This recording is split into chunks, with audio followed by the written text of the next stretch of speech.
এর বলুনটা কি, এতটুকু খাটে কোনোভাবে দূরত্ব রেখে শোয়া যাবে না। এমনিতেই সিঙ্গেল খাট, তার উপর দুজন মানুষ এই খাটে ঘুমোলে দূরত্ব রাখা যায় কিভাবে? আমি কিছু জানি না, কিন্তু আমার সাথে ঘেঁষে ঘুমানো যাবে না। মিহুর কথায় অনেকটাই বিরক্ত হলো মেঘ। ওরা তো বিবাহিত, তাহলে একসাথে মিশে ঘুমালে কি এমন মহাভারত অশুদ্ধ হবে? কিন্তু এই কথাটা মিহুকে কে বোঝাবে? মিহু খাটার এক পাশে শুয়ে পড়ল। মেঘ অপর পাশে দাঁড়িয়ে তীক্ষ্ণ দৃষ্টিতে তাকিয়ে আছে মিহুর দিকে। ও নিজেও সামান্য দূরত্ব রেখে কোনো রকমে এক কোনায় শুয়ে পড়ল। একটু নড়লেই ঠাস করে নিচে পড়ে যাবে, এতে কোনো সন্দেহ নেই। সেভাবেই ঘুমিয়ে গেল মেঘ। মাঝরাতে নিজের শরীরের উপর ভারী কিছু অনুভব করতে পারছে মিহু, যার জন্য ঠিকমতো নিঃশ্বাসও নিতে পারছে না, দম বন্ধ হয়ে আসে। খট করে চোখ মেলে তাকিয়ে নিজের উপর বিশাল দেহি এক পুরুষকে দেখে মিহুর বুঝতে বাকি রইল না যে এটা মেঘ। এমন ভাবে ওকে জাপটে ধরে আছে যে বেচারি হাত পা নাড়াতেও পারছে না ঠিক মতো। রাগে মিহুর শরীর চলে যাচ্ছে। খুব কষ্টে এক পা ছাড়িয়ে কোনো কিছু না ভেবে জোরে এক লাথি দিল মেঘকে। ঘুমের ভেতরে লাথি গিয়ে মেঘ চমকে উঠল, ফলে খাট থেকে সোজা মাটিতে গিয়ে পড়ল।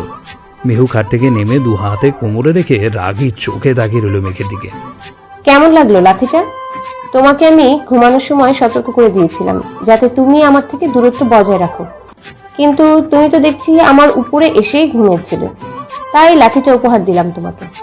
আমি কি ইচ্ছে করে তোমার উপর গিয়েছিলাম? কমন সেন্স নাই মাথায়? ঘুমের ব্যক্তিকে এভাবে কেউ লাথি দেয়?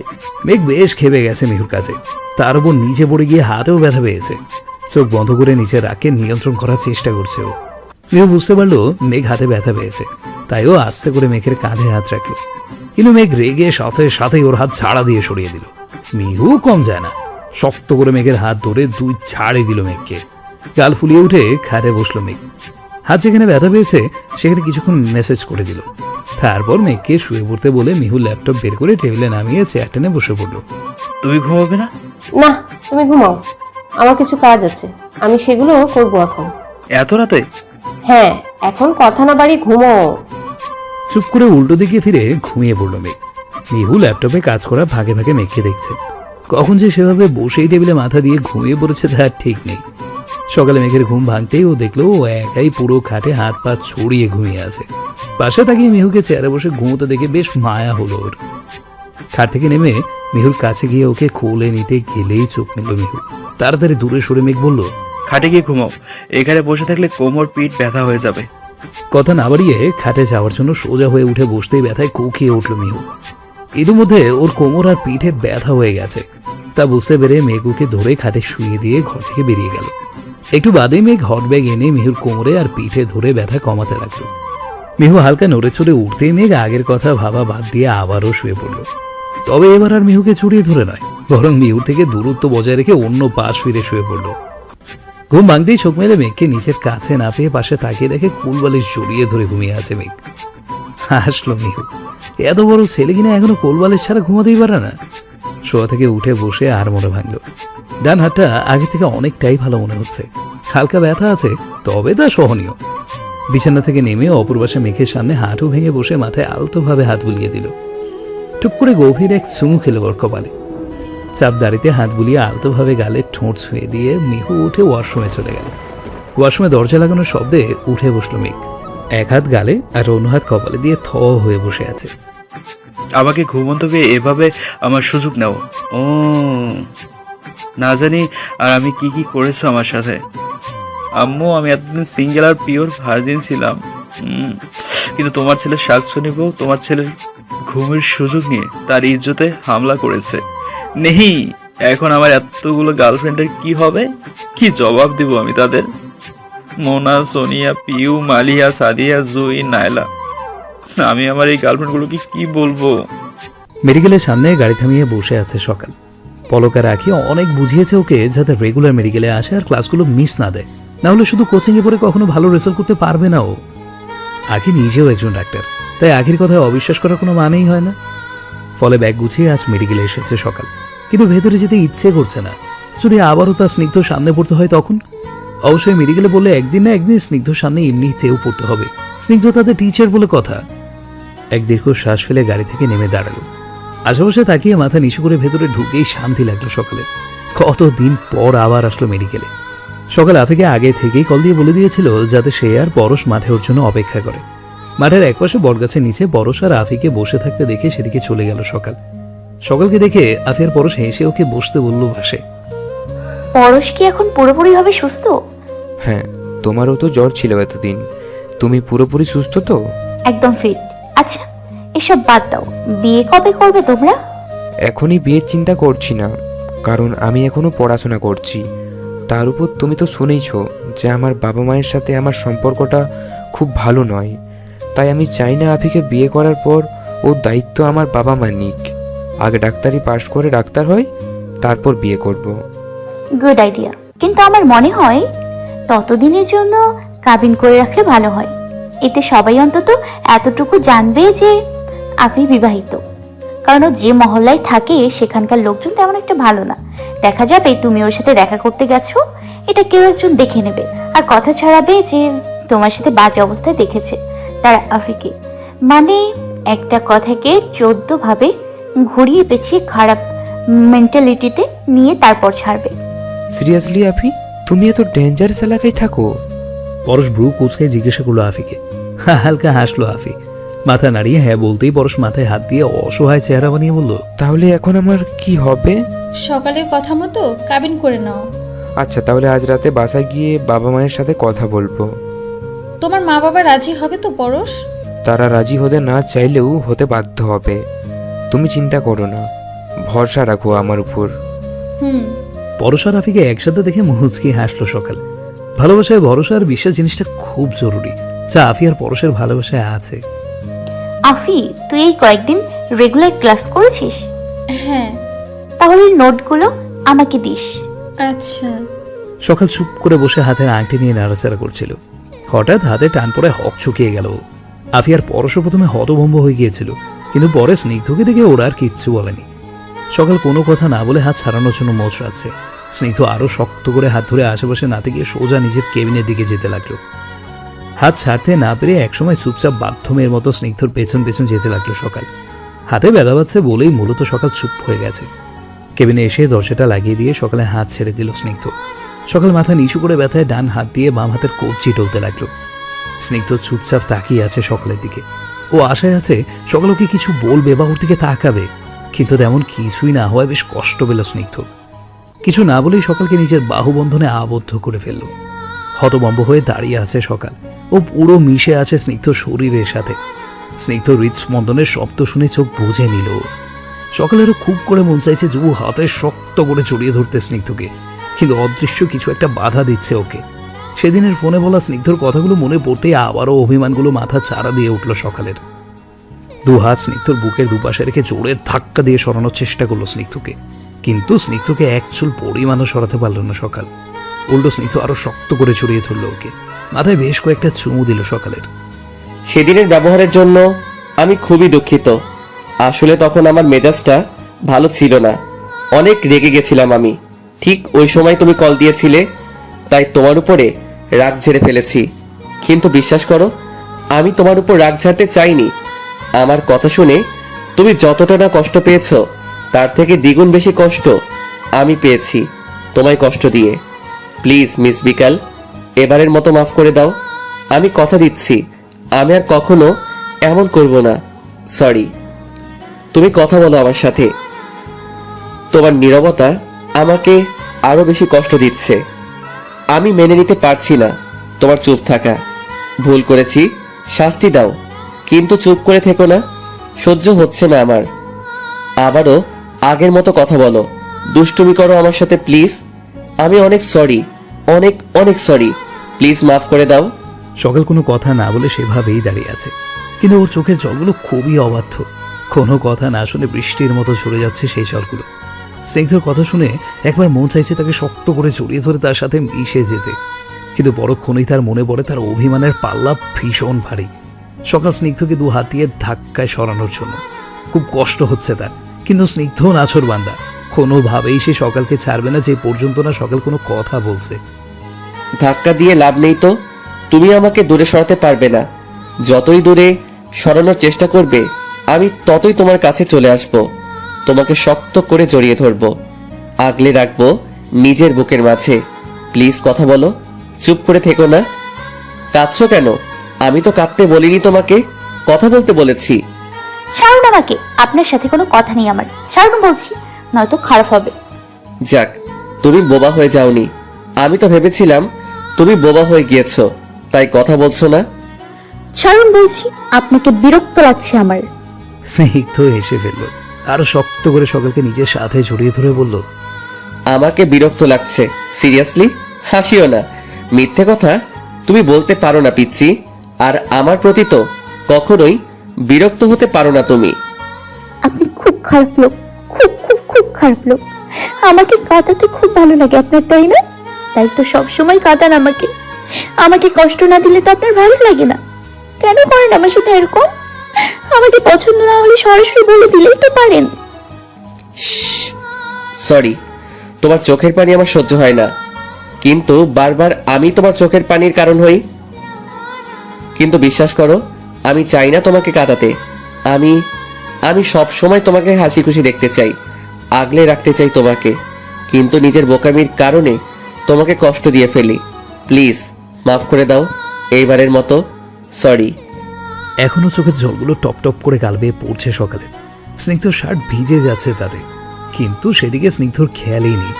এখনো শুধু এইটাই চিন্তা করছে সকালকে কিভাবে মানাবে। মেয়েটার যে অভিমান অনেক বেশি হয়েছে এবার, তাতে কোনো সন্দেহ নেই, কিন্তু ওর এই অভিমান ভাঙাতে হবে। আবারও আগের মতো করে নিজেদের সম্পর্কটাকে ঠিক করতে হবে।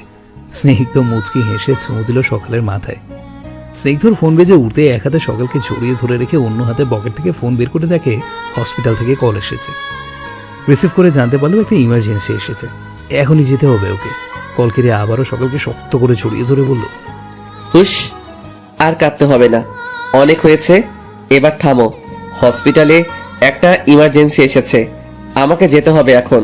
তুমি সাবধানে থেকো, আর ক্লাস শেষ করে সোজা বাসায় যাবে এখান থেকে, বুঝেছো?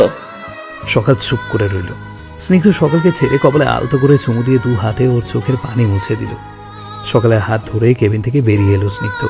ক্লাসরুমের সামনে এসে সকালকে পৌঁছে দিয়ে ওর গালে হাত রেখে আসছি বলে চলে গেল। মিহু চেয়ারে বসে ল্যাপটপে কাজ করছিল। এমন সময় তানিশা হাঁপাতে হাঁপাতে মিহুর কেবিনে ঢুকে গেল।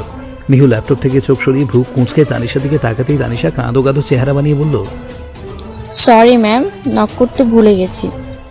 ইটস ওকে, কিন্তু তুমি এভাবে হাঁপাচ্ছ কেন? কি পেয়েছো? সকালের ব্যাপারে আর তার পুরো পরিবারের ব্যাপারে খোঁজ নিতে বলেছিলেন আপনি, আমি নিয়েছি। আর বিশ্বাস করবেন না ম্যাম, আমি যা পেয়েছি তাতে আমি নিজেই হতবাক। আরে বাবা, কথা না পেঁচিয়ে সোজাসুজি বলো। সকালের বাবা আরিফুল ইসলাম নারী পাচারের কাজের সাথে জড়িত, এমনকি উনি ড্রাগ সাপ্লাইও করেন, যা ওনার পরিবারে কেউই জানেন না। উনি নিজের এই রূপ ঢেকে রাখার জন্য দেশের মানুষের কাছে বিশিষ্ট শিল্পপতি আরিফুল ইসলাম নামে পরিচিত, কিন্তু উনি নিজেই মুখোশের আড়ালে অন্য কিছু। হোয়াট? অনেকক্ষণ যাবৎ টেবিলে বসে পড়ায় মনোযোগ দেওয়ার চেষ্টা করছে সকাল, কিন্তু কোনোভাবেই সে মনোযোগ দিতে পারছে না পড়ায়। মাথার ভেতরে শুধু স্নিগ্ধ ঘুর করছে। সকালে ঘটে যাওয়া দৃশ্যগুলো বারবার মনে পড়ছে। কতদিন পর আজ স্নিগ্ধর বুকে ছিল। অনেক শান্তি লাগছিল ওর যখন স্নিগ্ধ নিজের সাথে চাপটে জড়িয়ে ধরেছিল ওকে। মুখে এক ছিলতে হাসি ফুটে উঠল। আজকে সারাদিন এই হাসি তার মুখে লেগেই ছিল। স্নিগ্ধ নিজেও যে এতদিন তাকে না দেখে হাসপাস করেছে তা জেনে খুব ভালো লেগেছে সকালের। অন্তত ওকে নিয়ে অনুভূতি তো কাজ করে স্নিগ্ধর মাঝে, এই অনেক। কিন্তু এত তাড়াতাড়ি স্নিগ্ধকে তো মাফ করা যাবে না। এই কদিন কম কষ্ট তো পায়নি সকাল, ওর কষ্টগুলো স্নিগ্ধকেও উপলব্ধি করতে হবে। সম্পূর্ণ টেবিলে ফাইলপত্র ছড়িয়ে ছিটিয়ে পড়ে আছে। মিহু কয়েকটা ফাইল একসাথে নিয়ে আরিফুল ইসলামের বায়োডাটার সাথে মিলিয়ে দেখছে। অনেক কিছুই জানতে পেরেছে মিহু আরিফুলের ব্যাপারে। খোঁজাখুঁজির এক পর্যায়ে একটা ছবি পেল মিহু। সেখানে আরিফুল, টিলি, রিয়াজ এবং আরও কিছু বিদেশি লোক আছে। টিলিকে দেখে মিহুর মেজাজটাই খারাপ হয়ে গেল। এই মেয়েটাই নারী পাচারের পুরো গ্রুপটাকে চালাচ্ছে। বিগত প্রায় 4 বছর ধরে ওকে খুঁজছে পুলিশ আর সিআইডিরা। মোস্ট ওয়ান্টেড লিস্টে আছে টিলি, কিন্তু কিছুদিন পরপর নিজের বেশভূষা পাল্টে অন্য দেশে চলে যায়। ফলে ওকে ধরার কোনো চান্স পায় না ওরা। এ পর্যন্ত বহুবার হাতছাড়া হয়ে গেছে টিলি, কিন্তু এবার হাতছাড়া হওয়ার আর কোনো উপায় নেই, কারণ টিলির ডান হাত আরিফুল ইসলামকে তো পেয়েই গেছে ও। মিহু দ্রুত নিজের টিমের সাথে একটা মিটিংয়ের ব্যবস্থা করলো। কিছুক্ষণ পরেই মিটিং শুরু হবে। এর মাঝেই তানিশা মিহুর কেবিনে নক করলো। Come in. তানিশা ভেতরে এসে মিহুর দিকে একটা ফাইল এগিয়ে দিয়ে বলল, ma'am, mister Nazim, mister Rubel আর মিস্টার পাটোয়ারি পরিবারের খোঁজ তো এখনো পায়নি। তবে ওনাদের বাচ্চাদের স্কুল থেকে খোঁজ নিয়ে জানতে পারলাম যেদিন মিস্টার নাজিম, মিস্টার রুবেল আর মিস্টার পাটোয়ারি মারা গিয়েছেন সেদিনই বাচ্চাদের স্কুলের সামনে থেকে ওনাদের বাচ্চাদের কিডন্যাপ করা হয়। এটা অবশ্য কেউ দেখেনি, স্কুলের সামনে সিসিটিভি ক্যামেরা থাকায় আমরা গিয়ে চেক করে দেখতে পেয়েছি। বাচ্চাদের কিডন্যাপ কেন করা হয়েছিল আর তারা এখনই বা কোথায়? ওনাদের তিনজনকেই বা কেন খুন করেছে? এত কিছু লোড আমি আর নিতে পারছি না। আপনার বিশ্রামের প্রয়োজন ম্যাম। গত 2 বছরে আপনি একদিনও ছুটি নেননি। দরকার না পড়লে ছুটি নিয়ে কি হবে? আর তাছাড়া এখন বিশ্রাম করার সময় নেই। আগে কেস দুটো রফা দফা করে নিই, তারপর শান্তিতে কয়েকদিন ঘুমিয়ে নিব। ঠিক আছে।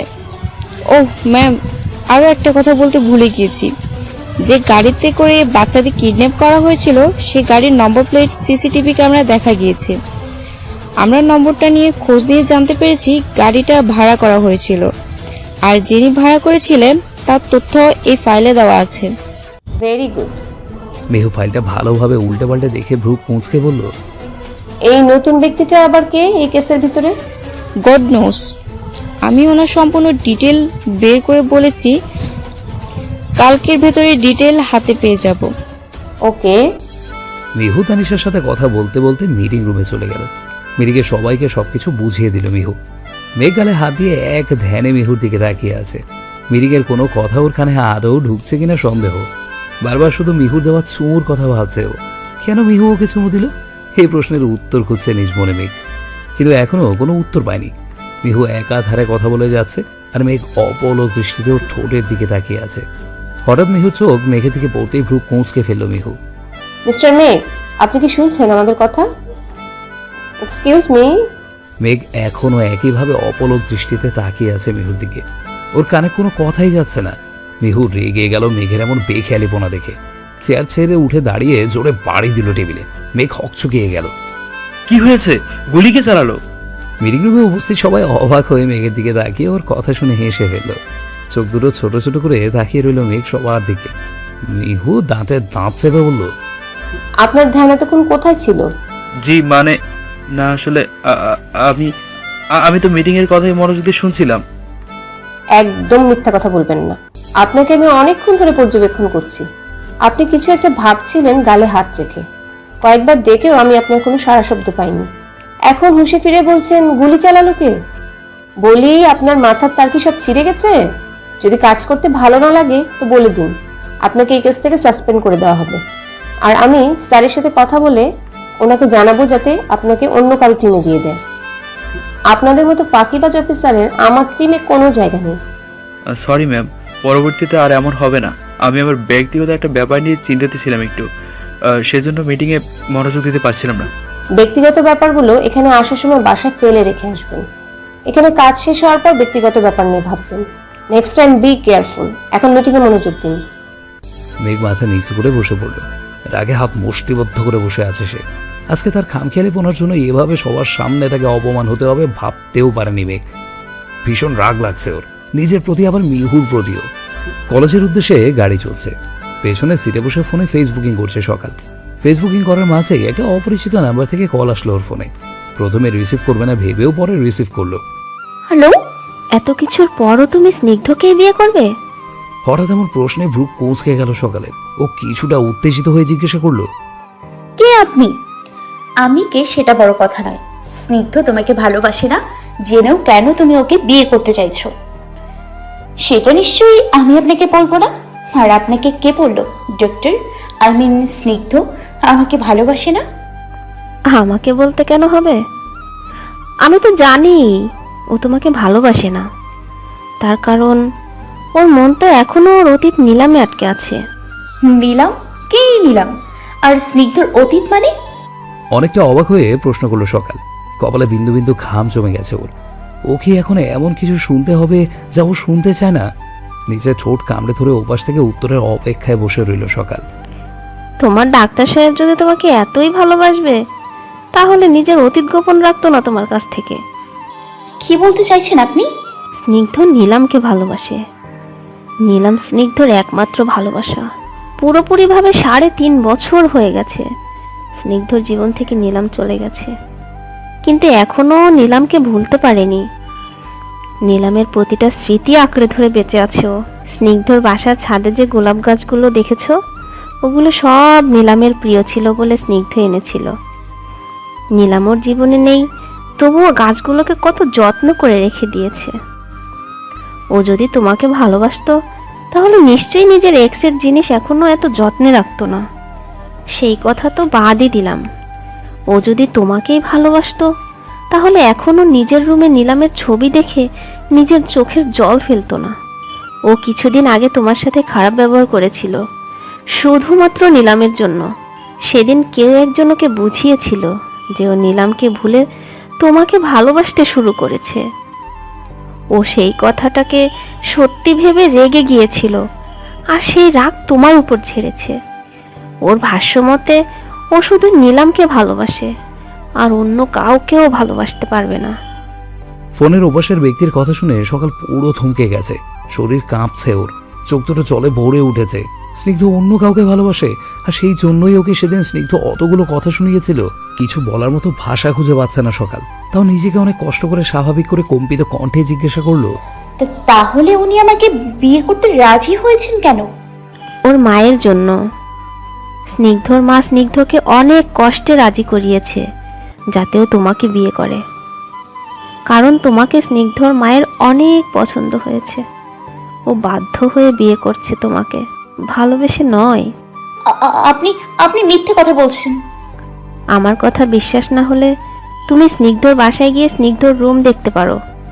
ওর রুমের দক্ষিণ দিকের দেয়ালের পর্দা সরিয়ে দেখবে সেখানে একটা বড় ছবি টাঙানো আছে। সেটা ওর ভালোবাসা, ওর নিলামের ছবি। তোমার ভালোর জন্যই তোমাকে আমি এগুলো বললাম, কারণ আমি চাই না বিয়ের পর তুমি অবহেলিত হও স্নিগ্ধর কাছ থেকে। আর তখন এসব জানতে পারলে তুমি আরো বেশি কষ্ট পাবে। তার থেকে বিয়ের আগে সত্যিটা জেনে সিদ্ধান্ত নেওয়া ভালো। আমাকে তুমি নিজের একজন শুভাকাঙ্ক্ষী মনে করতে পারো। আমার যা বলার আমি বলেছি, বাকিটা তুমি বুঝে নাও কি করবে না করবে। আশা করি ভালো করে চিন্তা ভাবনা করে তারপর সিদ্ধান্ত নিবে যে তুমি স্নিগ্ধকে বিয়ে করবে কিনা। এখন রাখছি আমি। ওপাশ থেকে লাইন কেটে গেল, কিন্তু সকালে এখনো মূর্তির মতো বসে আছে। ও নিজের কানকে বিশ্বাস করতে পারছে না। চোখের জলগুলো অঝোর ধারায় গড়িয়ে পড়ছে। ঠোঁট কামড়ে কান্না আটকানোর চেষ্টা করছে সকাল, কিন্তু পারছে না। কিছু একটা ভেবে তাড়াতাড়ি নিজের চোখের পানি মুছে ড্রাইভারকে গাড়ি ঘুরিয়ে স্নিগ্ধর বাসায় যেতে বলল। নাক টেনে জোরে জোরে শ্বাস নিয়ে নিজেকে স্বাভাবিক করতে লাগলো সকাল। স্নিগ্ধর বাসার সামনে গাড়ি থামাতে এই গাড়ি থেকে এক প্রকার দৌড়ে বের হলো সকাল। বাসার সামনে দাঁড়িয়ে একসাথে 4-5টা বেল দিল। একটু পরেই আসমা বেগম এসে দরজা খুলে দিলেন। সকালকে দেখে ভীষণ অবাক হলেন উনি। জোরপূর্বক হেসে আসমা বেগমকে সালাম জানালো সকাল। জি আন্টি, আসলে কলেজে যাচ্ছিলাম। আজকে অনেক আগে বেরিয়েছে বাসা থেকে, তাই ভাবলাম আপনার সাথে দেখা করেই যাই। খুব ভালো করেছো। সেই যে একবার এসেছিলে, এরপর তো আজই প্রথম আসলে। জি আন্টি। তুমি বসো এখানে, আমি তোমার জন্য কিছু খাবারের ব্যবস্থা করি। না না আন্টি, আপনাকে ব্যস্ত হতে হবে না, আমি ঠিক আছি। আরে মা, তুমি বসো তো, আমি এক্ষুনি আসছি। আবার আন্টি কিছু বলবে? না মানে একটু ওয়াশরুমে যেতে চাইছিলাম। হ্যাঁ অবশ্যই যাও, স্নিগ্ধ রুম তো তুমি চেনোই। জি জি। আসমা বেগম মুচকে হেসে রান্নাঘরে যেতেই সকাল সিঁড়ি বেয়ে উপরে চলে এলো। স্নিগ্ধ রুমে দরজা খুলে ভেতরে ঢুকে আশেপাশে তাকিয়ে দেখলো কেউ নেই। সকালে চোখে জল জমে যাচ্ছে বারবার, হাত পা কাঁপছে ওর। ধীর পায়ে রুমে ঢুকে দক্ষিণে থাকা দেয়ালের পর্দার দিকে তাকালো। গলা ভীষণভাবে শুকিয়ে আসছে ওর। পর্দার সামনে দাঁড়িয়ে এক হাতে আলতো করে পর্দা ধরে সরিয়েই থমকে গেল ও। চোখ দুটো মুহূর্তেই জলে ভরে উঠল। হঠাৎ পেছনে কারো অস্তিত্ব টের পেয়ে পেছন ঘুরে দেখে বাসার একজন কাজের লোক দাঁড়িয়ে আছে। উনি সকালের দিকে তাকিয়ে বললেন, আপাই আমারে কইলো আপনি ঠিক রুমে আইছেন কিনা তা দেখতে, তাই দেখতে আইছিলাম। সকাল কিচ্ছু বলল না। দুটো ঢোক গিলে জিজ্ঞেস করলো, এই ছবিতে থাকা মেয়েটিকে? ও তো নিলাম মা, স্নিগ্ধ বাবার। বলতে গিয়েও থেমে গেল মহিলাটি। সকাল জিজ্ঞাসু দৃষ্টিতে তাকিয়ে আছে তার দিকে। মহিলাটি মুখ ফুসকে বলে ফেলেছে নিলামের কথা।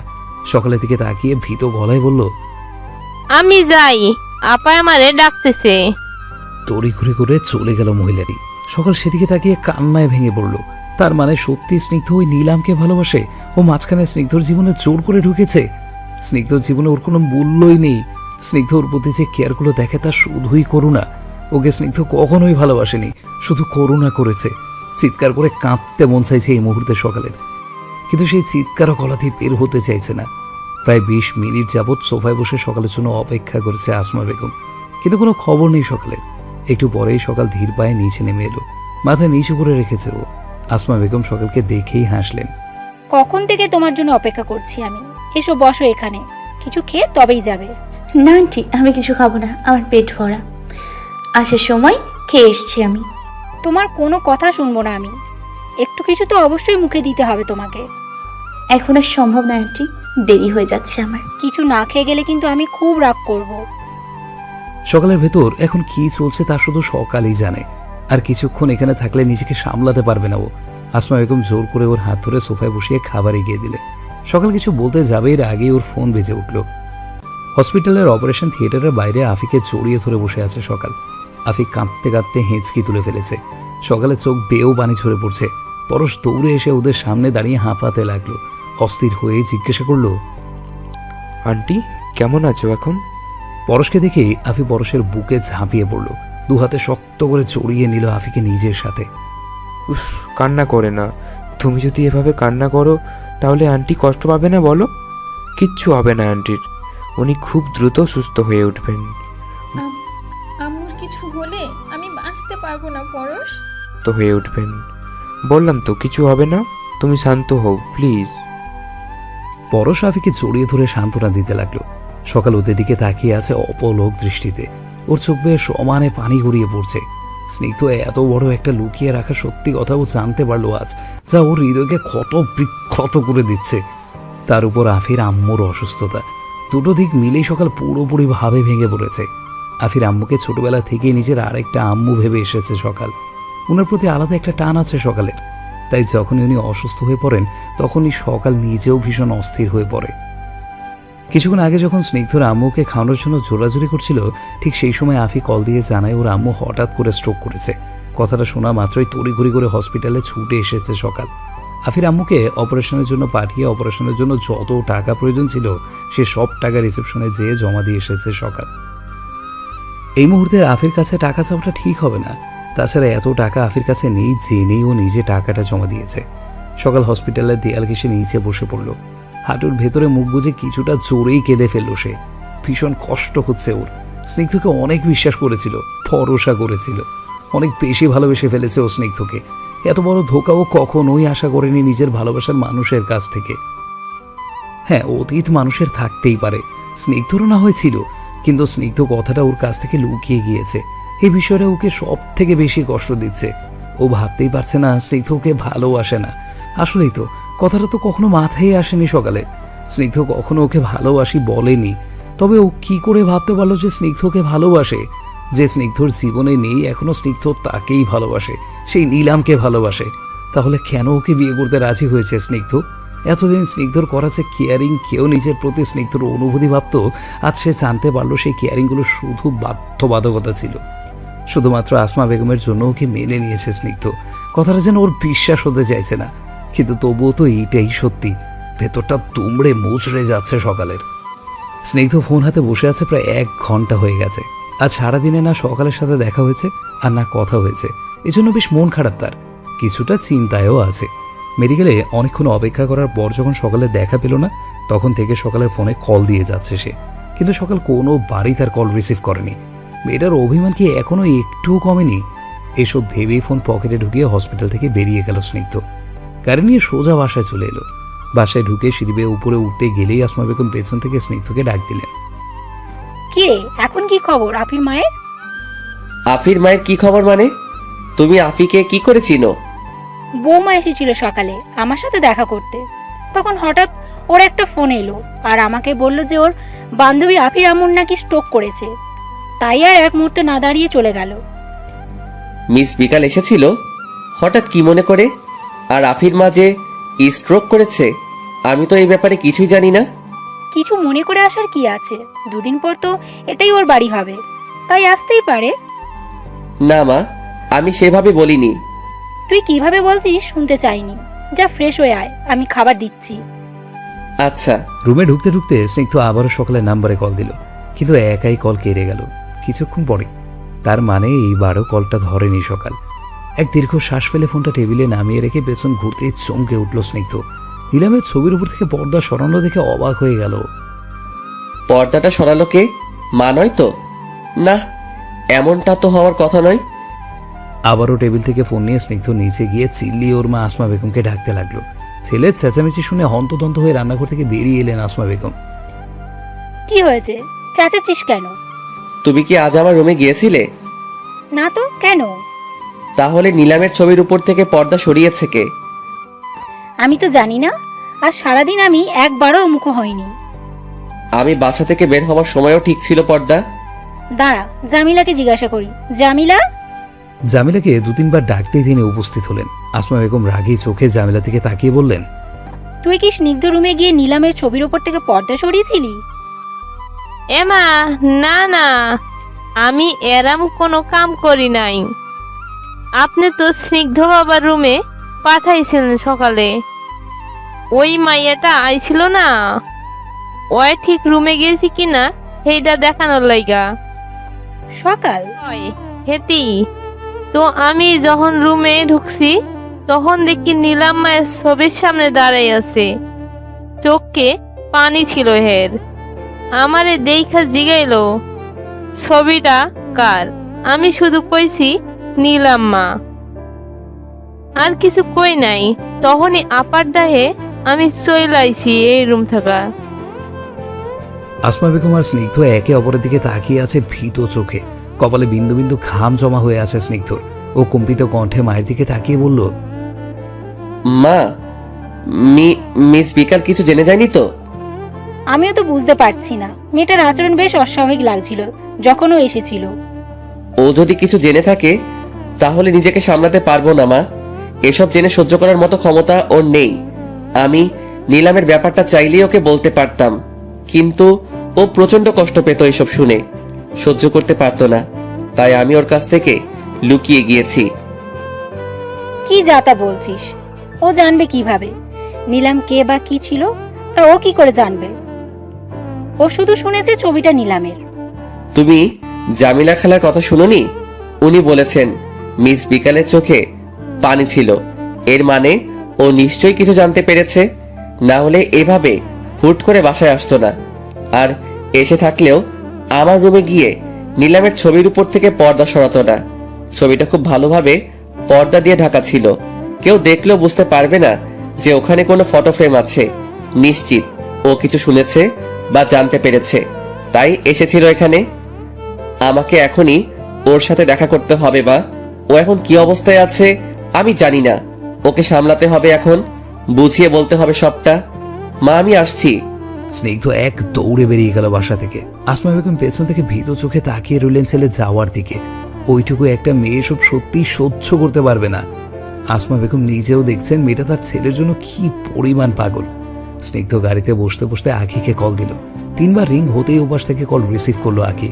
স্নিগ্ধ উদ্বিগ্ন কণ্ঠে জিজ্ঞাসা করলো, মিস বিকাল কোথায় আখি? ও তো হসপিটালে। আফির আম্মু নাকি অসুস্থ, তাই সারাদিন সেখানেই আছে ও। পলক আর মাও কিছুক্ষণ আগে গিয়েছে সেখানে। নয়ন ঘুমাচ্ছিল বলে আমি যেতে পারিনি। কোন হসপিটালে আছে? আমাকে অ্যাড্রেস পাঠা তাড়াতাড়ি। আচ্ছা, আমি পাঠিয়ে দিচ্ছি। কিন্তু কি হয়েছে স্নিগ্ধ? তোর গলা শুনে মনে হচ্ছে কিছু একটা হয়েছে। ভীষণ চিন্তায় আছিস মনে হচ্ছে। এখন এত কিছু বলার সময় নেই, শুধু এতটুকু জেনে রাখ, মিস বিকাল হয়তো নিলাম আর আমার ব্যাপারে সবটা জেনে গিয়েছে। কি? কিভাবে? কে বলেছে ওকে? আমি জানি না কে বলেছে বা কিভাবে জেনেছে। এখনো মানসিকভাবে ঠিক নেই, এটাই জানি আমি। ওর আমাকে দরকার এখন, সব বুঝিয়ে বলতে হবে ওকে। রাখছি এখন আমি, তুই তাড়াতাড়ি হসপিটালের ঠিকানা পাঠা। স্নিগ্ধ ফোন কেড়েই গাড়ি নিয়ে বেরিয়ে পড়লো। কয়েকটা ফাইল হাতে নিয়ে বসে আছে মিহু। টিলি আর আরিফুল ইসলামের বায়োডাটাগুলো আরও একবার ভালো করে দেখছে ও। আরিফুল ইসলাম পেশায় নামকরা একজন ব্যবসায়ী, কিন্তু ওনার এই মুখোশের আড়ালে উনি অন্য কিছু। অন্যের পরিবারের আনন্দ উল্লাস কেড়ে নিয়ে এখানে নিজের পরিবারের সাথে আনন্দ উল্লাসে দিন কাটাচ্ছেন উনি। যত ফুর্তি করার করে নিন মিস্টার আরিফুল ইসলাম, আপনার দিন ঘনিয়ে এসেছে। মিহু আপন মনে কথাগুলো বলছিল। ঠিক সেই সময় তানিশা ওর কেবিনে নক করলো। ভেতরে আসার অনুমতি দিতেই ভেতরে এসে তানিশা একটা ফাইল এগিয়ে দিল মিহুর দিকে। মিহু ফাইলটা হাতে নিয়ে তানিশা থেকে জিজ্ঞাসু দৃষ্টিতে তাকালে তানিশা বলল, বাচ্চাদের যে গাড়িতে কিডন্যাপ করা হয়েছিল সে গাড়িটা যিনি ভাড়া করেছিলেন তার ব্যাপারে সমস্ত ডিটেল এই ফাইলে আছে। Very good Tanisha. Thank you ma'am. File খুলে সব ডিটেলস পড়ে শেষ করতেই একটা ছবি পেল শেষে। মিহু ছবিটা হাতে নিয়ে তানিশা থেকে তাকিয়ে বলল, এইটাই কিডন্যাপারের ছবি? জি ম্যাম। ছবিটা একটু ভালো করে দেখেই চমকে উঠল মিহু।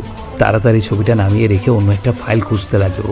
তানিশা মিহুর এমন হন্তদন্ত অবস্থা দেখে ভয় পেয়ে জিজ্ঞাসা করলো, কি হয়েছে ম্যাম, আপনি এরকম করছেন কেন? মিহু ফাইলটা খুঁজতে খুঁজতে বলল, ভয় পেও না, আমি একটা ফাইল খুঁজছি, খুব জরুরি। আমি সাহায্য করব? না লাগবে না, তুমি বসো, আমি দেখছি। বেশ কিছুক্ষণ খোঁজাখুঁজি করার পর ফাইলটা পেল মিহু। ফাইলের ভেতর থেকে ঘেঁটে ঘুটে একটা ছবি বের করলো। তারপর তানিশার দেওয়া ফাইল থেকে যেই ছবিটা পেয়েছিল সেই ছবির সাথে ছবিটা মিলিয়ে দেখে ব্রু কোঁচকে ফেললো মিহু। তানিশা মিহুর কর্মকাণ্ড বুঝতে না পেরে চুপ করে বসে রইল। মিহু ছবি দুটো একসাথে নিয়ে ভালো করে দেখতে দেখতে বলল, তানিশা একটা পেন্সিল দাও তো। মিহুর দিকে পেন্সিল এগিয়ে দিতেই মিহু ছবি দুটো নিয়ে কিছু একটা করতে গিয়েও থেমে গেল। তানিশার দিকে তাকিয়ে বলল, ছবি দুটোর এক্সট্রা কপি আছে তো? জি ম্যাম, আমার কাছেই আছে। ওকে। মনোযোগ দিয়ে পেন্সিল দিয়ে একটা ছবি দেখে আরেক ছবিতে আঁকাআঁকি করতে লাগলো মিহু। কিছুক্ষণ পরেই ছবি দুটো দেখে বাঁকা হাসলো। তানিশার দিকে ছবি দুটো এগিয়ে দিয়ে বলল, দেখো তো ছবি দুটো এক লাগছে কিনা। তানিশা ছবি দুটো দেখে অবাক হয়ে গেল। বিস্মিত চোখে মিহুর দিকে তাকিয়ে বলল, ম্যাম, তার মানে এরা দুজন একজনই? টিলি। এতদিন টিলি আমাদের দেশে থেকেই আমাদের চোখে ধুলো দিয়ে এসেছে, কিন্তু এখন তার সম্ভব নয়। আজ পর্যন্ত টিলির আসল চেহারা কেউ দেখেনি, কিন্তু আজ ওর আসল চেহারা আমার হাতের মুঠোয়। এবার হাজার চাইলেও পালাতে পারবে না ও। তানিশা। Yes ma'am. খোঁজ নাও ওর, দেখো এখন কোথায় আছে। শ্বশুর বাড়িতে বরণ করে নিয়ে আসতে যেতে হবে তো। জি ম্যাম, আমি এখনই খোঁজ নিচ্ছি। তার মানে ম্যাম, আমরা বর্তমানে যে দুটো কেস নিয়ে কাজ করছিলাম আসলে কেস দুটোই একটাই? হ্যাঁ, যাও এখন খোঁজ নাও এই মহিষী নারীর। তিনি কোন সাপের গর্তে লুকিয়ে আছে আমরাও তো একটু জানি। Okay ma'am. হসপিটালে 3 তলার করিডোরে এসে থেমে গেল স্নিগ্ধ। আফি আর পরশ পাশাপাশি বসে আছে। আফির পাশেই রেহেনা বেগম বসে আছেন। বর্তমানে আফি তাকে জড়িয়ে ধরেই বসে আছে।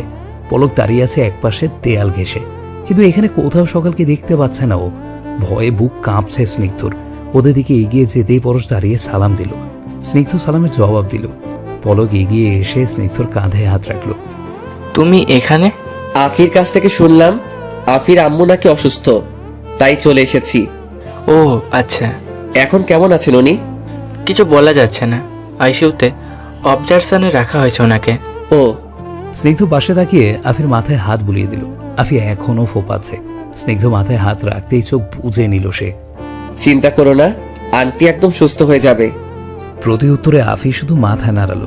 স্নিগ্ধ পলকের দিকে তাকালো। পলক হালকা হাসলো, কারণ সে বুঝতে পেরেছে স্নিগ্ধ সকালকে খুঁজছে। পলক চোখের ইশারায় বেঞ্চের পাশে দেখিয়ে দিল। স্নিগ্ধ কপাল কুঁচকে আরেকটু এগিয়ে গিয়ে দেখতেই বুকের ভেতরটা থুক করে উঠল ওর। সকালে এখনো বেঞ্চের পাশে দেয়াল ঘেঁষে হাঁটুতে মুখ গুজে বসে আছে। স্নিগ্ধ এগিয়ে এসে কিছুটা ভয় নিয়ে সকালের মাথায় হাত রাখলো। সকাল কিছু না বলে সেভাবেই বসে রইল। স্নিগ্ধ ভেবেছিল সকাল ঝাড়া দিয়ে ওর হাত ফেলে দিবে, কিন্তু এমন কিছুই না হয় ও যেন খুশি হলো। হাঁটু মুড়ে সকালের সামনে বসে এক হাত দিয়ে সকালের চুলগুলো মুখের সামনে থেকে সরিয়ে অন্য হাত দিয়ে মুখ তুলল। সকালের চেহারা দেখে আঁতকে উঠল স্নিগ্ধ। চোখ মুখ অস্বাভাবিক ফুলে আছে, চেহারা লাল টুকটুকে হয়ে আছে। অতিরিক্ত ফর্সা মানুষের এই এক সমস্যা, একটু ব্যথা পেলে বা একটু কান্না করলেই চোখ মুখ লাল হয়ে যায়। সকাল কোনো কথা না বলে চোখ বন্ধ করে বসে আছে। তার সামনে যে স্নিগ্ধ বসে আছে সেটা জেনেই সে চোখ বন্ধ করে রেখেছে। এই মুহূর্তে স্নিগ্ধকে দেখলে নিজের আবেগকে নিয়ন্ত্রণ করতে পারবে না। মিস বিকাল, চোখ খুলো, দেখো আমি তোমার ডাক্তার সাহেব। নিচে বসে আছো কেন তুমি? শরীর তো ঠান্ডা হয়ে গেছে, ঠান্ডা লেগে যাবে তো। কিছুদিন আগে জ্বর থেকে উঠেছ। উঠো, আসো আমার সাথে। মুখের অবস্থা দেখেছো কি করেছো তুমি? কথা বলছো না কেন? খারাপ লাগছে? পলক আর রেহেনা বেগম অবাক হয়ে তাকিয়ে আছেন সকালের দিকে। মেয়েটার এমন অবস্থা তারা বুঝতেই পারেনি, কিন্তু সকাল কথা বলছে না দেখে ওনারা আরো বেশি অবাক হলেন। স্নিগ্ধ ওদের দিকে তাকিয়ে বুঝতে পারলো ওরা ব্যাপারটাকে স্বাভাবিকভাবে দেখছে না, তাই তাড়াতাড়ি সকালে হাত ধরে ওকে উঠিয়ে বলল, ওর বিশ্রাম প্রয়োজন। আরো কিছুক্ষণ এভাবে থাকলে অসুস্থ হয়ে পড়বে। আমি ওকে বাসায় নিয়ে যাচ্ছি। পলক সকালে মাথায় হাত বুলিয়ে দিয়ে স্নিগ্ধকে বলল, হ্যাঁ আমারও তাই মনে হয়। ওকে এখন বাসায় নিয়ে যাও, আমি আর মাম্মা এখানে আছি, একটু দেখে রাখো। ওকে স্নিগ্ধ? চিন্তা করো না, আমি আছি। স্নিগ্ধ সকালকে ধরে আস্তে আস্তে নিয়ে যেতে লাগলো। সকালও কোনো প্রকার কথা না বলে চুপচাপ যেতে লাগলো স্নিগ্ধর সাথে, যেন সে একটা রোবট। গাড়ির কাছে এসে সকাল দাঁড়িয়ে গেল। এই মুহূর্তে ও শরীরে বিন্দু মাত্র শক্তি নেই, মাথাটা ভন ভন করছে, চোখের সামনে আস্তে আস্তে সব ঝাপসা হয়ে গেল। ওর ঢলে পড়ল স্নিগ্ধর বুকে। দেয়ালের সাথে হেলান দিয়ে বসে আছে স্নিগ্ধ। ও সামনে নয়নকে কোলে নিয়ে খাবার খাওয়াতে ব্যস্ত আঁখি। স্নিগ্ধ অপলোক দৃষ্টিতে তাকিয়ে আছে ঘুমন্ত সকালের দিকে। তখন সকাল হঠাৎ অজ্ঞান হয়ে যাওয়ায় ভয় পেয়ে গিয়েছিল স্নিগ্ধ। একবার হসপিটালে নিতে চেয়েও পরে কি যেন ভেবে সকালকে কোলে তুলে গাড়িতে বসিয়ে সোজা সকালের বাসায় চলে এসেছে। বাসায় এসে চেক আপ করে বুঝতে পারলো সারাদিন না খেয়ে থাকার ফলে সকালের প্রেশার লো হয়ে গিয়েছে, আর বেশি চিন্তা করার কারণে ওর ব্রেন সেই চাপ সহ্য করতে না পেরে অজ্ঞান হয়ে গিয়েছে সকাল। বর্তমানে ঘুমোচ্ছে সে। চিন্তা করিস না স্নিগ্ধ, সব ঠিক হয়ে যাবে। আমি তো এটাই বুঝতে পারছি না, ও নিলামের ছবির কথা কিভাবে জানলো? কে বলতে পারে ওকে নিলামের কথা? এমন তো একজনই আছে যে চায় না তুই অন্য কাউকে বিয়ে করিস। কে? কিছুক্ষণ চুপ করে থেকে অবাক হয়ে আঁখের দিকে তাকিয়ে বলল, অনন্যা? ও ছাড়া আর কে? তার মানে অনন্যা ওকে নিলামের ব্যাপারে জানিয়েছে? এক মিনিট, ফোন কোথায় মিস বিকালের? একটু খুঁজে দে তো। নয়ন তো ঘুমিয়ে গিয়েছে, ওকে শুইয়ে দে। আঁখি নয়নকে শুয়ে দিয়ে সকালে ব্যাগ খুঁজে ওর ফোন বের করে দিল স্নিগ্ধকে। ফোনটা হাতে নিয়ে ভ্রু কুঁচকে তাকালো ঘুমন্ত সকালের দিকে। কি হয়েছে? পাসওয়ার্ড চাচ্ছে লক খোলার জন্য। ওর পাসওয়ার্ড তো আমি জানি না। স্নিগ্ধ সকালের নাম দিয়ে চেষ্টা করে দেখলো, কিন্তু খুলল না। নয়নের নাম দিয়েও চেষ্টা করলো, তাহার বড় খুলল না। শেষে কি যেন মনে হতেই ডাক্তার সাহেব লিখলো, সাথে সাথেই লক খুলে গেল ফোনের। স্নিগ্ধ অবাক হয়ে সকালের দিকে তাকালো। মেয়েটা আসলেই পাগল। মৃদু হেসে ফোনের কল লিস্ট চেক করে দেখতে লাগলো। হঠাৎ একটা নাম্বারে চোখ আটকে গেল ওর। নিজের ফোনটা বের করে সেদিন অনন্যা যে নতুন নাম্বার থেকে কল দিয়েছিল ওকে, সেই নাম্বারের সাথে মিলিয়ে দেখতেই ওর চোয়াল শক্ত হয়ে গেল। কপালের রগগুলো ফুলে উঠেছে নিমিষেই। আঁখি তা খেয়াল করে বলল, কি হয়েছে? অনন্যাই ওকে কল করেছিল। দেখেছিস, বলেছিলাম না ওই কুতনি ছাড়া আর কেউ হবে না। এই অনন্যাকে তো আমি... আগে সকালের জ্ঞান ফিরুক, ওকে সব বুঝিয়ে বল, তারপর অনন্যার ব্যবস্থা করিস। স্নিগ্ধ অসহায় দৃষ্টিতে তাকিয়ে রইল সকালের দিকে। কিছুক্ষণ বাদেই হালকা গোঙানির শব্দে চমকে উঠল স্নিগ্ধ। পাশে তাকিয়ে দেখলো সকাল কেমন যেন করছে। তাড়াতাড়ি ওর পাশে বসে গালে হাত রাখতে আরেক দফা চমকে উঠল। সকালের জ্বর এসেছে, কিছুদিন আগেই জ্বর থেকে উঠে এখন আবার জ্বর। চিন্তিত হয়ে আঁখিকে ডাকতে লাগলো স্নিগ্ধ। কি হয়েছে, ডাকছিস কেন? ওর তো আবার জ্বর এসেছে।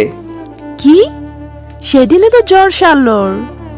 তুই একটু মাথায় জলপটি দেওয়ার ব্যবস্থা করে দে, আর কিচেনে গিয়ে গরম গরম স্যুপ বানিয়ে নিয়ে আয়। সেটা খাইয়েই ওষুধ খাওয়াতে হবে ওকে। আচ্ছা। আঁখি জলপট্টি দেওয়ার ব্যবস্থা করে দিতে স্নিগ্ধ সকালের পাশে বসে রুমাল ভিজিয়ে জলপট্টি দিতে লাগলো। আঁখি স্যুপ নিয়ে আসার পর স্নিগ্ধ সকালকে উঠিয়ে নিচের বুকের সাথে ধরে খুব কষ্টে একটু স্যুপ খাইয়ে দিল। তারপর ওষুধ খাইয়ে আবার শুয়ে দিল। আমার মনে হয় তোর এবার বাসায় যাওয়া উচিত। সারাদিন মেডিকেল আর হসপিটালে ছিলি, আবার এখানে সকালের সাথে ছিলি। এখন বাসায় গিয়ে বিশ্রাম কর, আবার কাল আসিস। আজ সকাল উঠবে বলে মনে হয় না, কাল সকাল সকাল এসে ওর সাথে কথা বলে নিস। কিন্তু... কোনো কিন্তু না স্নিগ্ধ, তোর সত্যি এখন যাওয়া উচিত। আমি খেয়াল রাখবো তোর মিস বিকালের। আন্টি হয়তো বাসায় বসে চিন্তা করছে তোর জন্য। যা এখন।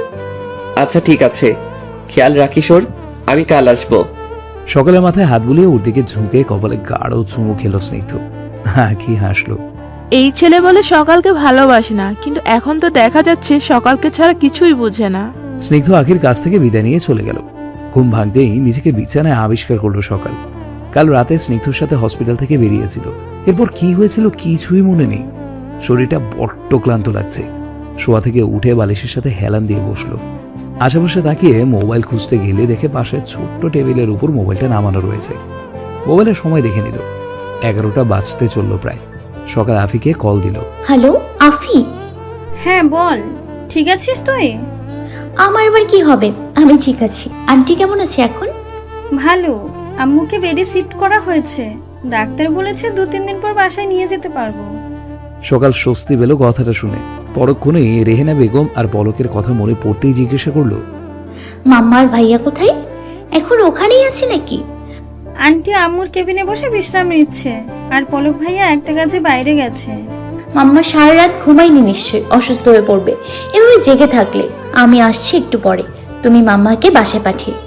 আচ্ছা ঠিক আছে, তুই ধীরে সুস্থে আয়, আমি আন্টিকে পাঠিয়ে দিচ্ছি। ফোন কেটে চোখ বন্ধ করে বড় করে কয়েকবার শ্বাস নিল সকাল। স্নিগ্ধর কথা মনে পড়তেই চোখে পানি এসে গেল। এত ভালোবাসার বদলে এই ছিল ওর কপালে। বাম হাতে থাকা আংটি দিকে তাকালো সকাল, একা একাই বিড়বিড় করে বলল, আমি আপনাকে এই শর্তে ভালোবাসিনি যে আপনাকেও আমাকে ভালোবাসতে হবে। আপনি নীলামকেই ভালোবাসুন, তাতে আমার কোনো আপত্তি নেই। শুধু আপনি আমার হয়ে থাকলেই হবে। আপনাকে আমি হারাতে পারবো না ডক্টর সাহেব। আপনি আমার জীবনে থেকেই নীলামকে ভালোবাসুন। আমি কিচ্ছু বলবো না, শুধু আমাকে ছেড়ে যাবেন না কখনো, নাহলে আমি বেঁচে থেকেও মরে যাব। আমি যে আমার মনটা আপনাকে দিয়ে দিয়েছি, মন ছাড়া তো মানুষ পাথর হয়ে যায়। আমি চাই না আপনি আমাকে পাথর বানিয়ে নিন। আমার খুব কষ্ট হচ্ছে আপনি অন্য একজনকে ভালোবাসেন জানতে পেরে, কিন্তু তার থেকেও 1000 গুণ বেশি কষ্ট হবে যদি আপনি আমাকে আপনার জীবন থেকে বের করে দেন। আমি এই কষ্ট তো সহ্য করে নিব, কিন্তু যদি কখনো আপনি আপনার জীবন থেকে বের করে দেন তাহলে আমি সহ্য করতে পারবো না ডক্টর সাহেব। আপনার মিস বিকাল সারা জীবনের জন্য আপনাকে নিজের পাশে চাই। আমি ভালোবাসি ডক্টর সাহেব, নিজের থেকেও বেশি আপনাকে ভালোবেসে ফেলেছি। মার্কেটের সামনে গাড়ি থামিয়ে ভেতরে গিয়ে কতগুলো চকলেট বক্স কিনে নিল স্নিগ্ধ। বাসা থেকে অনেকটা তাড়াহুড়া করেই বেরিয়েছে সকালের সাথে দেখা করবার জন্য। মার্কেট থেকে আসার সময় হঠাৎ পাশের একটা দোকানে চোখ গেল ওর। চিন্তা ভাবনা না করেই দোকানে ঢুকে গেল। একটা সিলভার কালারের পেন্ডেন্ট খুব পছন্দ হয়েছে ওর। স্নিগ্ধ দোকানদারের সাথে কথা বলে পেন্ডেন্টটা কিনে বেরিয়ে এলো দোকান থেকে। গাড়ির সামনে এসে থেমে গেল অনন্যাকে দেখে। এতক্ষণ অনন্যার প্রতি যে রাগও দমিয়ে রেখেছিল, এখন অনন্যাকে দেখে সে রাগগুলো যেন আগের থেকে দ্বিগুণ বেড়ে গেল। সকালের সাথে আগে কথা বলতে হবে ভেবে নিজের রাগকে নিয়ন্ত্রণ করে নিল। অনন্যা স্নিগ্ধকে দেখে হেসে এগিয়ে এলো ওর কাছে। কি ব্যাপার স্নিগ্ধ, তুমি এখানে কি করছো? সেই কৈফিয়ত নিশ্চয়ই আমি তোমাকে দিব না। এভাবে কেন কথা বলছো আমার সাথে? এর থেকেও জঘন্যভাবে কথা বলা উচিত তোমার সাথে। কিন্তু কি বলতো, আমি তো মেয়েদের অসম্মান করি না, তাই তুমি আজ বেঁচে গেলে। আজও কি করেছি আমি? তুমি নিজেও খুব ভালো মতো জানো কি করেছো তুমি। আমাকে কল করে নিলাম আর সকালকে নিয়ে আমার মনে দ্বিধা তৈরি করেছো। যখন দেখলে তোমার এই দ্বিধা কাটিয়ে উঠে আমি আবারও সকালকে কাছে টেনে নিচ্ছি, তখন তুমি সকালকে কল করে নিলাম আর আমার ব্যাপারে সব বলে দিলে, তাই তো? কি এখন চুপ কেন? তোমার কি মনে হয় সকাল আমার জীবন থেকে চলে গেলে আমি তোমাকে মেনে নিব? কখনো না। আমি সারা জীবন একা থাকতে পছন্দ করব, তবুও তোমাকে নিজের জীবনে জড়াবো না। আমি তোমাকে ভালোবাসি স্নিগ্ধ। আর আমি সকালকে ভালোবাসি। কি? তুমি না নীলামকে ভালোবাসো? নীলামকে আমি ভালোবাসতাম, কিন্তু সে আর আমার জীবনে নেই। এখন আমি সকালকে ভালোবাসি। আজ 1000 চেষ্টা করেও তুমি আমায় দ্বিধায় ফেলতে পারবে না। বাহ, এত সহজে ভুলে গেলে নীলামকে? তোমার যদি তাই মনে হয় তবে তাই, কিন্তু আমি সকালকেই ভালোবাসি। একটা কথা ভালো করে মাথায় ঢুকিয়ে নাও, যদি পরবর্তীতে কখনো আমার আর সকালের মাঝে তুমি ভুল বোঝাবুঝি তৈরি করার চেষ্টা করো, তাহলে খুব খুব খুব খারাপ হয়ে যাবে তোমার জন্য অনন্যা। ওরফে মিস টিলি, রাইট? চমকে উঠল অনন্যা। স্নিগ্ধ অবাক হয়ে পাশে তাকিয়ে দেখে মিহু আর তার সাথে আরো 6 জন সিআইডি অফিসার দাঁড়িয়ে আছে। অনন্যা ঢুক গিলে নিজেকে স্বাভাবিক করে নিল। স্নিগ্ধ মিহুর দিকে এগিয়ে এসে বলল, সিআইডি অফিসার মিহু, রাইট? জি। আপনি এখানে কি করছেন? ওয়েল, আমি তো আপনার মেডিকেলের প্রাক্তন শিক্ষকদের খুনিদের ধরতে এসেছিলাম, বাট আনফর্চুনেটলি আপনার কাজিন মিস অনন্যা ওরফে টিলি সেই খুনি। হোয়াট? স্নিগ্ধ প্রচন্ড অবাক হয়ে অনন্যার দিকে তাকালো। অনন্যার কপাল বেয়ে ঘাম পড়ছে, ভয়ে কাঁপতে শুরু করেছে ও। মিহু বাঁকা হেসে তানিশাকে ইশারা করতেই তানিশা এগিয়ে যেতে লাগলো অনন্যার দিকে। অনন্যা আশেপাশে তাকিয়ে বাঁকা হেসে ব্যাগ থেকে রিভলভার বের করে তানিশার হাতে গুলি করলো। সাথে সাথেই সেখানে একটা গোলমাল বেঁধে গেল। এত এত মানুষের দৌড়াদৌড়ির সুযোগ নিয়ে অনন্যা রাস্তা পার হয়ে দৌড়ে নিচের গাড়িতে বসে গাড়ি নিয়ে বেরিয়ে গেল। মিহু তানিশাকে ধরে উঠিয়ে অন্য অফিসারকে বলে হসপিটালে পাঠিয়ে দিল ওকে। বাকি অফিসাররা আর মিহু গাড়িতে উঠে চলে গেল অনন্যার গাড়ির পেছনে। স্নিগ্ধ সেখানে ঠায় দাঁড়িয়ে রইল। মাঝ রাস্তায় রিক্সার জন্য দাঁড়িয়ে আছে সকাল। এখনো হালকা জ্বর আছে শরীরে। আঁখিকে অনেক বুঝিয়ে খুব কষ্টে রাজি করিয়ে তারপরও বের হয়েছে বাসা থেকে। গাড়ি নিয়েই বের হয়েছিল, কিন্তু হঠাৎ গাড়ির টায়ার পাংচার হয়ে যাওয়ায় এখন রিক্সার জন্য রাস্তায় দাঁড়িয়ে আছে। যত দ্রুত সম্ভব হসপিটালে গিয়ে আগে আফির আম্মুকে দেখতে চায় ও। ফোন বের করে সময় দেখে নিল। রাস্তা দিকে তাকাতেই দেখলো একটা গাড়ি আসে ফুল স্পিডে। তা দেখে ভ্রু কুঁচকে ফেললো সকাল। এত জোরে কেউ গাড়ি চালায়? কথাটা ভাবতে না ভাবতে গাড়িটা ওর সামনে এসে থামলো। গাড়ির ভেতর থেকে দুজন লোক বেরিয়ে এসে জোর করে তুলে নিয়ে গাড়িতে বসিয়ে গাড়ি নিয়ে চলে গেল তারা। সকালের চেঁচামেচি শুনে আশেপাশের লোকজন সবাই শুধু দাঁড়িয়ে দাঁড়িয়ে গাড়িটা চলে যাওয়ার দৃশ্য দেখতে লাগলো। অনেকটা পথ অনন্যার গাড়িটাকে অনুসরণ করে মাঝপথে হারিয়ে ফেলেছে মিহু। রাগে গা জ্বলে যাচ্ছে ওর। এভাবে হাতের নাগালে টিলি ওরফে অনন্যাকে পেয়ে হারিয়ে ফেললো। কিছুটা সামনে চোখ যেতেই একটা ছোটখাটো ভিড় থেকে গাড়ি থামালো মিহু। গাড়ি থেকে নেমে ভিড়ের সামনে যেয়ে একজনকে জিজ্ঞাসা করলো, কি হয়েছে এখানে? একটা মেয়ে দাঁড়িয়ে ছিল এখানে, হঠাৎ দ্রুত বেগে একটা গাড়ি এসে মেয়েটার সামনে থেকে মেয়েটাকে উঠিয়ে নিয়ে চলে গেল। মেয়েটা অনেক চিৎকারও করছিল। হোয়াট? আপনারা সবাই কি করছিলেন তখন? ওদের আটকাতে পারেননি? আরে ম্যাডাম, আগ বাড়িয়ে ঝামেলা কে পড়তে চায় বলুন? যেদিন মাঝ রাস্তা থেকে ঠিক একইভাবে আপনার বোন, বউ বা মেয়েকে তুলে নিয়ে যাবে, সেদিনও কি একই কথাই বলবেন আপনি? আপনাদের মানবতা দেখলে গলায় দড়ি দিতে ইচ্ছা করে এই দেশে জন্ম নেওয়ার জন্য। মিহু আর কথা না বাড়িয়ে তড়িঘড়ি করে গাড়িতে উঠে গাড়ি নিয়ে বেরিয়ে গেল। গাড়িতে আরো 4 জন অফিসার আছে। ম্যাম, টিলির লোকেশন পেয়ে গেছি। ওর গাড়ি এখান থেকে 6 কিলোমিটার দূরে গিয়ে থেমে গেছে। তাহলে দেরি কেন? গাড়ির স্পিড বাড়াও আর হেডকোয়ার্টারে ফোন করে বাকি অফিসারদের ডেকে নাও। না জানি সেখানে কি বিপদ অপেক্ষা করছে। আর অন্য অফিসারদের খবর দাও, একটা মেয়েকে পেছনের রোড থেকে অপহরণ করা হয়েছে, তাকে যেন খুঁজে বের করে। ম্যাম, আমার মনে হয় এটা টিলির কাজ। ও নিজের সেফটির জন্য মেয়েটাকে কিডন্যাপ করেছে। হতেও পারে, ঠিক নেই। চলো তাড়াতাড়ি। লোকেশন অনুযায়ী এসে গাড়ি থেকে বেরিয়ে পড়লো মিহু আর অফিসাররা। সামনে একটা পুরনো ভাঙা বাড়ি দেখা যাচ্ছে, সেখানে যথেষ্ট কড়া পাহারা দেওয়া। মিহুরা একপাশে লুকিয়ে পড়লো। তার মানে টিলি এখানেই আছে। দেখুন, এখানে একটা ব্যাগ পেয়েছি। কার ব্যাগ এটা? চেক করে দেখো কিছু ক্লু পাও কিনা। সম্পূর্ণ ব্যাগ খুঁজে একটা আইডি কার্ড পেল, সেইটা মিহুকে এগিয়ে দিল। আইডি কার্ড দেখে অবাক হয়ে গেল মিহু। দ্রুত ফোন বের করে মেয়েকে কল দিল। হঠাৎ মিহুর কল দেখে অনেকটাই অবাক হলো মেঘ। ফোন রিসিভ করতেই মিহু বলল, মেঘ, কোথায় আছো আপনি? অফিস থেকে টিম নিয়ে বের হচ্ছি আপনার দেওয়া লোকেশনে আসার জন্য।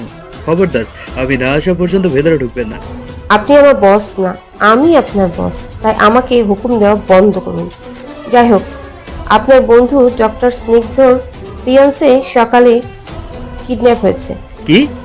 কখন? কিভাবে? কে করেছে? আর আপনি কিভাবে জানলেন? প্রশ্ন করবেন ভালো কথা, তাই বলে এতগুলো প্রশ্ন একসাথে? আচ্ছা শুনুন, টিলি ওরফে অনন্যা মানে স্নিগ্ধর কাজিনই সকালকে মাঝ রাস্তা থেকে অপহরণ করেছে। কথাটা স্নিগ্ধকে জানান আর দয়া করে একটু তাড়াতাড়ি আসুন। বাংলা সিনেমার মতো সবকিছু শেষ হওয়ার পরে আসবেন না। 15 মিনিটের মধ্যে পৌঁছে যাব। এতটাও দ্রুত গাড়ি চালাবেন না যাতে সময়ের আগেই উপরের টিকিট হাতে পেয়ে যান। মিহু ফোনটা কেটে দিয়ে পেছন থেকে রিভলভার বের করে আবারও সেই পুরনো বাড়িটার দিকে তাকালো। চোখের সামনে সব ঝাপসা ঝাপসা দেখছে সকাল। ভালো করে চোখ মেলতে নিজেকে একটা চেয়ারে বাঁধা অবস্থায় পেল। ওর মনে পড়ে গেল ওকে রাস্তা দেখে কারা যেন অপহরণ করে নিয়ে এসেছে। কারা যেন কেন বলছে? ও স্পষ্ট দেখেছে গাড়ির ভেতরে অনন্যা বসেছিল, কিন্তু অনন্যা ওকে কেন অপহরণ করবে ভেবে পেল না সকাল। চিল্লিয়ে কেউ আসছে বলে ডাকতে লাগলো। কিছুক্ষণ বাদে রুমে দরজা খুলে ভেতরে প্রবেশ করলো অনন্যা। তাকে দেখে সকাল রেগে গেল। এসব কি অনন্যা আপু? তুমি আমাকে এভাবে বেঁধে রেখেছো কেন? আর আমাকে অপহরণই বা করছো কেন? আমি তো তোকে অপহরণ করতে চাইনি। আমার লোকেরা গাড়ি চালাচ্ছিল আর আমি পেছনের সিটে আরাম করে বসেছিলাম, কিন্তু হঠাৎ মাঝ রাস্তায় তোকে দেখে একা ছেড়ে আসতে মন চাইলো না, তাই তুলে নিয়ে এসেছি। কিন্তু কেন? কারণ তুই আমার জানের দিকে হাত বাড়িয়েছিস। স্নিগ্ধকে আমার কাছ থেকে কেড়ে নেওয়ার চেষ্টা করছিস তুই। খুব ভুল করেছিস। বামন হয়ে চাঁদে হাত বাড়িয়ে অনেক বড় ভুল করেছিস। স্নিগ্ধ শুধু আমার। ও আর আমার মাঝে কোনো তৃতীয় ব্যক্তি ঢুকতে চাইলে আমি তাকে ছাড়বো না, শেষ করে দিব তাকে। পথের কাঁটাদের কি করে উপড়ে ফেলতে হয় তা আমার খুব ভালো করে জানা আছে। তুমি মনে হয় জানো না যে ডাক্তার সাহেব আমাকে ভালোবাসে না। উনি নীলাম নামের একটা মেয়েকে ভালোবাসেন। জানাবো না আবার? নীলাম তো আমারই বোন ছিল, আমার ছোট বোন ছিল নীলাম। কি, তোমার বোন? এখন কোথায় সে? তাকে তো আমি অনেক আগেই সরিয়ে দিয়েছি স্নিগ্ধর জীবন থেকে। এবার তোর পালা। সরিয়ে দিয়েছো মানে? মানে? সকালের দিকে মুচকি হেসে তাকিয়ে সামনের টেবিল থেকে একটা ধারালো ছুরি তুলে নিয়ে সেটা সামনের পুতুলের গায়ে গেঁথে দিল। সকাল অবাক হয়ে তাকিয়ে আছে অনন্যা দিকে। হঠাৎই অনন্যা হু হা করে জোরে জোরে হাসতে লাগলো। হাসিটা কোনো স্বাভাবিক হাসি নয়, এ যেন এক পৈশাচিক হাসি। লোকেশন অনুযায়ী গাড়ি এসে থামতে স্নিগ্ধ এক প্রকার দৌড়ে বের হলো গাড়ি থেকে। মিহু স্নিগ্ধকে দেখে অবাক হয়ে গেল। মেঘ গাড়ি থেকে বের হতেই ভ্রু কুঁচকে মিহু বলল, স্নিগ্ধ এখানে কি করছে? আসলে স্নিগ্ধকে সকালের ব্যাপারটা জানাতেই ও অনেক ভয় পেয়ে গিয়েছে। হাজার বারণ করা সত্ত্বেও ওকে বোঝানো যাচ্ছিল না, বলা চলে এক প্রকার জোর করে এসেছে ও আমাদের সাথে। এখন কথা বলে সময় নষ্ট করার মানে হয় না, ভেতরে যেতে হবে, তাও খুব সাবধানে। আর স্নিগ্ধ, আপনি এখানে একজন অফিসারের সাথে থাকুন। আগে আমরা জায়গাটা ক্লিয়ার করে নিই, তারপর আপনি ভিতরে আসবেন। স্নিগ্ধ প্রথমে রাজি হচ্ছিল না, কিন্তু পরে মিহু আর মেঘের অনেক বোঝানোর পর রাজি হয়েছে। অনন্যা একটা চেয়ারে চিন্তিত হয়ে বসে আছে। এতগুলো বছর নিজের আসল চেহারাটা সবার কাছ থেকে গোপন রেখেছে ও। সব সময় ছদ্মবেশে সবার সাথে দেখা সাক্ষাৎ করেছে, কথা বলেছে, এমনকি আরিফুল ইসলামও আজ পর্যন্ত ওর আসল চেহারা দেখেনি। হাতে গোনা দু একজন লোকই শুধু ওর আসল পরিচয় জানত, কিন্তু তারা তো জীবনে মরে গেলেও কখনো ওর পরিচয় ফাঁস করবে না। তাহলে সিআইডির খবর কি করে পেল যে ওই আসলে টিলি? আজকের পর থেকে ওর পরিবারের লোকজনের সাথেও দেখা করতে পারবে না ও। ওকে এখন থেকে সবাই মোস্ট ওয়ান্টেড ক্রিমিনাল বলেই চিনবে। ওর স্নিগ্ধর কি হবে?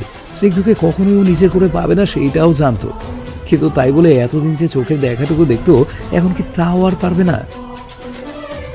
এসব ভাবনার মাঝে হঠাৎ গোলাগুলি শব্দ ভেসে আসলো ওর কানে। চোখ মেলে বিড়বিড় করে বলল, এই সিআইডি অফিসারগুলো আমাকে আর শান্তি দিল না। এখানেও কুকুরের মতো শুকতে শুকতে চলে এসেছে। ধ্যাত! চেয়ার ছেড়ে উঠে গেল অনন্যা। এখন ওকে এই জায়গা ছাড়তে হবে। সম্পূর্ণ বাড়ির সকল গার্ডদের মেরে ভেতরে ঢুকে দেখে কেউ নেই। মেহু অনেক অবাক হলো। টিলি আর সকালের তো এখানেই থাকার কথা, তাহলে কোথায় গেল ওরা? বাড়ির পেছনে জানলা দিয়ে উকি দিতে দেখলো টিলি পেছনের রাস্তা থেকে বেরিয়ে যাচ্ছে। সাথে দুজন গার্ড আছে, আর দুজন গার্ডের সাথে দুটো মেয়ে রয়েছে। মেয়ে দুটোর মুখ কালো কাপড় দিয়ে ঢাকা রয়েছে। দুটো মেয়ের মধ্যে যে একটা সকাল, তাতে কোনো সন্দেহ নেই। মেহুর সাথে সাথে কিছুটা জোরে চেঁচিয়ে বাকি অফিসারদের উদ্দেশ্যে অনন্যাকে ধরতে বলল। নিজেও দৌড়ে বেরিয়ে গেল বাড়ি থেকে। হেলিকপ্টারের সামনে এসে গুলির শব্দ পেয়ে থেমে গেল অনন্যা ওরফে টিলি। পেছন থেকে মেঘ, মেহু আর বাকি অফিসাররা দৌড়ে আসছে, সাথে আসছে স্নিগ্ধ। অনন্যা স্নিগ্ধকে দেখে হেসে দিয়ে বলল, বাহ, প্রেমিকার টানে এখানেও চলে এসেছো। অরণ্যা, তুমি কিন্তু ভুল করছো। ছেড়ে দাও সকালকে, ও তোমার কোনো ক্ষতি করেনি। ও আমার ক্ষতি করেনি, কিন্তু করার চেষ্টা তো করেছে। ও আমার কাছ থেকে তোমাকে কেড়ে নেওয়ার চেষ্টা করেছে, এটাই তো আমার ক্ষতি করা হয়ে গেল। আমি কোনোদিনও তোমার ছিলাম না অনন্যা। তুমি নিজের মনে ভুল ধারণা তৈরি করেছো। সকালকে ছেড়ে দাও বলছি, না হলে কিন্তু তোমাকে অনেক বেশি পস্তাতে হবে। ইস, কি প্রেম! আমাকেও যদি এইভাবে একটু ভালোবাসতে, তবে যাই বলো না কেন, এই মেয়েকে তো তার শাস্তি পেতেই হবে। সকালকে কিচ্ছু করবে না তুমি। ও নির্দোষ, নিষ্পাপ। ও কোনো ভুল বা অন্যায় করেনি। ও শুধু আমাকে ভালোবেসেছে, আর এটা কোনো অন্যায় নয়। আচ্ছা স্নিগ্ধ, এখন যদি আমি তোমাকে বলি সকাল অথবা নিলামের ভেতরে যে কোনো একজনকে বেছে নিতে, তাহলে তুমি কাকে বেছে নিবে? নিলাম বেঁচে নেই, সকাল আছে, আর আমার সকালকেই লাগবে। যদি বলি নিলাম এখনো বেঁচে আছে, তখন? মানে? অনন্যা একজন গার্ডকে ইশারা করতেই সেই গার্ড তার সাথে থাকা মেয়েটার মুখের উপর থেকে কালো কাপড় সরিয়ে দিল। কাপড়টা সরাতেই স্নিগ্ধ থ হয়ে গেল। স্নিগ্ধর সাথে মেঘও প্রচন্ড অবাক হলো।